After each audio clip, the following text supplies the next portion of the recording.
Philippines లో భారీ భూకంపం సంభవించింది. రిక్టర్ స్కేలుపై 6.9గా నమోదైనట్లు అమెరికా జియోలాజికల్ సర్వే వెల్లడించింది. భూకంపం తీవ్రతతో 22 మంది మృతి చెందగా పలువురికి తీవ్ర గాయాలయ్యాయి. సముద్రంలో అలజడులు ఉండవచ్చని లేటి, సెబు, బిలిరాన్ తీర ప్రాంత ప్రజలను స్థానిక భూకంప కేంద్రం అప్రమత్తం చేసింది. అయితే ఎలాంటి ఆస్తి, ప్రాణ నష్టం వాటిల్లలేదని తెలిపింది. ఎలాంటి సునామీ ముప్పు లేదని తెలిపింది.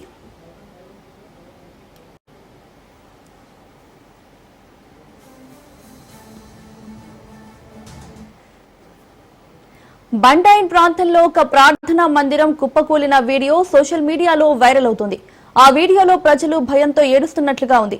మొదటి భూకంప కేంద్రం బోహల్ ప్రావిన్స్ లోని కాలాపే మున్సిపాలిటీకి తూర్పు ఆగ్నేయంగా 11 కిలోమీటర్ల దూరంలో ఉన్నట్లు గుర్తించారు. ఈ ప్రాంతంలో దాదాపు 33,000 మంది జనాభా నివసిస్తున్నారు. పసిఫిక్ రింగ్ ఆఫ్ ఫైర్ పరిధిలో ఉండడం వల్ల ఫిలిప్పీన్స్ లో తరచుగా భూకంపాలు సంభవిస్తుంటాయి.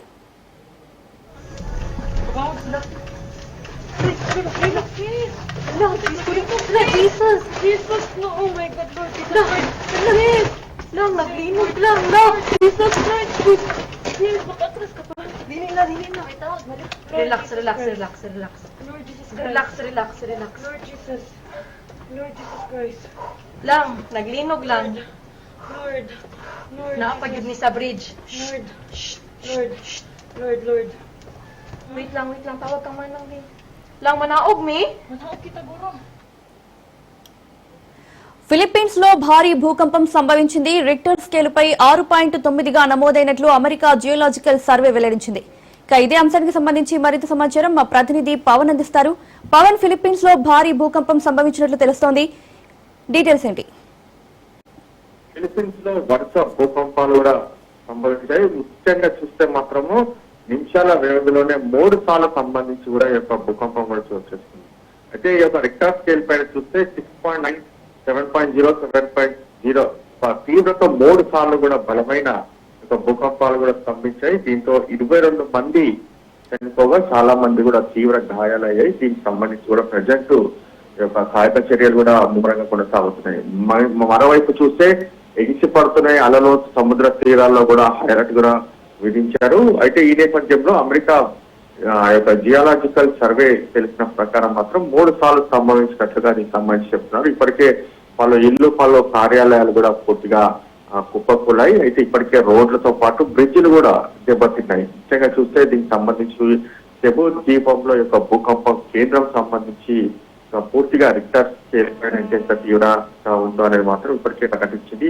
ఈ యొక్క భూకంపం వల్ల ప్రాణ, ఆస్తి నష్ట వివరాలు ఇంకా తెలియాల్సి ఉంది. అయితే కేవలం మాత్రం ప్రజెంట్ 22 మంది చనిపోయినట్లుగా దీనికి సంబంధించి వార్తలు కూడా వినిపిస్తున్నాయి. అయితే ఒక బంటాయన్ ప్రాంతంలో ఒక ప్రార్థనా మందిరం కూడా పూర్తిగా కుప్పకూలిపోయిన వీడియో కూడా దీనికి సంబంధించి కూడా పూర్తిగా వైరల్ అవుతున్న పరిస్థితి కూడా చూస్తున్నాం. మరోవైపు మొదట ఒక భూకంపం కేంద్రం బోహల్ ఫ్రాన్సిస్ లోని ఒక పూర్తిగా 11 కిలోమీటర్ల దూరంలో ఈ యొక్క చోటు చేసినట్లుగా తెలుస్తుంది. అయితే ఈ యొక్క ప్రాంతంలో మాత్రం దాదాపు 33,000 మందికి సంబంధించి కూడా జనాభా నివసిస్తున్నారు. ఈ యొక్క నివసించిన నేపథ్యంలో అక్కడ ఈ యొక్క భూకంపం రావటము కొంత తీవ్రంగా అందరినీ కూడా భయాందోళనకు కూడా గురి చేసిన పరిస్థితి ఉంది.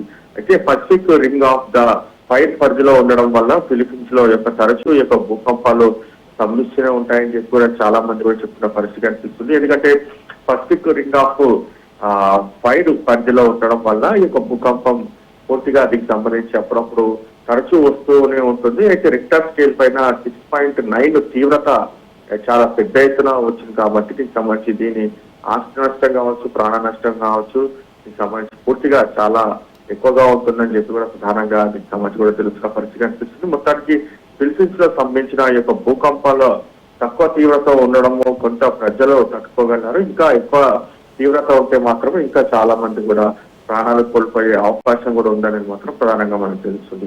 అయితే ఈ యొక్క భూకంపాలు ఎప్పుడెప్పుడు సంభవించాయని దానిపైన ఖచ్చితమైన సమాచారం అనేది సాంకేతిక ఇంకా అందుబాటులో లేదనేది మాత్రం తెలుస్తుంది. ఎందుకంటే భూకంపం ఎప్పుడు వస్తున్నది మాత్రం ఇంకా సంబంధించి పూర్తిగా ఎప్పటికప్పుడు దీనిపైన పరిశోధనలు చేస్తున్న నేపథ్యంలో కానీ ఈసారి మాత్రము ఒక భూకంపం సంబంధించి తీవ్రత 6.9 ఉండడము 22 మంది చనిపోయినట్లుగా తెలుస్తుంది. కొంతమంది హాస్పిటల్లో కూడా తీవ్రంగా గాయాలై చికిత్స కూడా తీసుకున్నట్లుగా తెలుస్తుంది. Right Pawan, thank you.